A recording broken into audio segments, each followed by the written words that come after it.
నమస్తే, welcome to our channel SR9 TV Telugu. నా channel subscribe చేయండి, లైక్ చేయండి, షేర్ చేయండి. భారతదేశ ప్రధానమంత్రిగా ముచ్చటగా మూడవసారి శ్రీ నరేంద్ర మోడీ గారు ప్రమాణ స్వీకారం చేశారు. ఈ ప్రధానమంత్రి మహోత్సవ కార్యక్రమానికి దేశ విదేశీ అతిరథ మహారథులు ఎంతోమంది హాజరై ఆయనను ఆశీర్వదించారు, అభినందనలు తెలియజేశారు.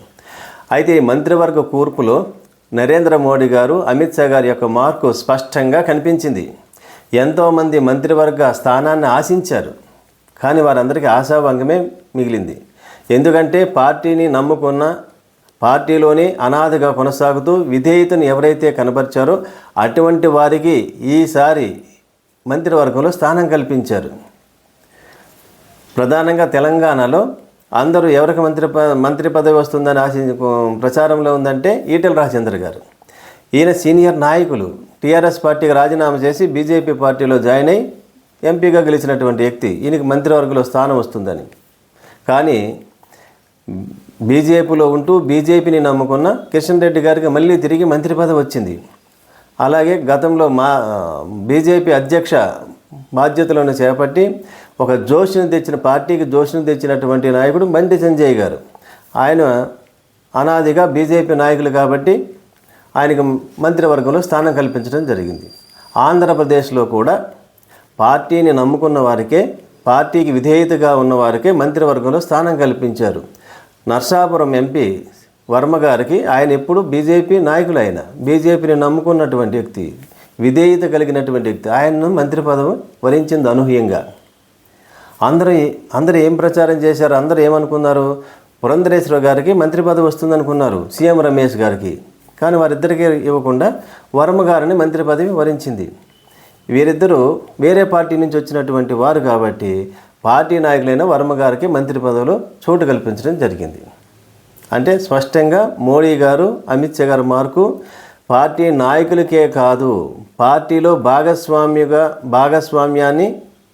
భాగస్వాములుగా ఉంటున్నటువంటి పార్టీ నాయకులు కూడా ఒక సందేశాన్ని ఇచ్చారు. అందరూ ఏమనుకున్నారు, ప్రతి 4 ఎంపీలకి ఒక మంత్రి పదవి వస్తుందనుకున్నారు. తెలుగుదేశానికి 4 మంత్రి పదవులు వస్తాయని ఆశించారు అందరూ. కానీ 2 మాత్రమే ఇచ్చారు. అంటే గొప్ప సందేశాన్ని ఇచ్చారు. మీరు చెప్పినట్టల్లా చేయడానికి ఇక్కడ మోడీ, అమిత్ షా సిద్ధంగా లేరు. మేము చెప్పినట్టు వింటేనే మీరు ఈ ప్రభుత్వంలో భాగస్వాములుగా కొనసాగుతారని ఒక సందేశాన్ని ఇచ్చినట్టు అయింది. అలాగే ఎన్డీఏ కూటమిలో చిన్న పార్టీలు కూడా మంత్రి పదవులు వచ్చినాయి, ఇచ్చారు. కానీ ఎన్డీఏ పార్టీలో ప్రభుత్వంలో భాగస్వాములుగా ఉన్నటువంటి జనసేనకు ఆశాభంగం కలిగింది. ఒక విధంగా చెప్పాలంటే పవన్ కళ్యాణ్ గారికి పెద్ద షాక్ ఇది. ఎందుకంటే నరేంద్ర మోడీ గారు పవన్ కళ్యాణ్ గారిని పొగిడారు.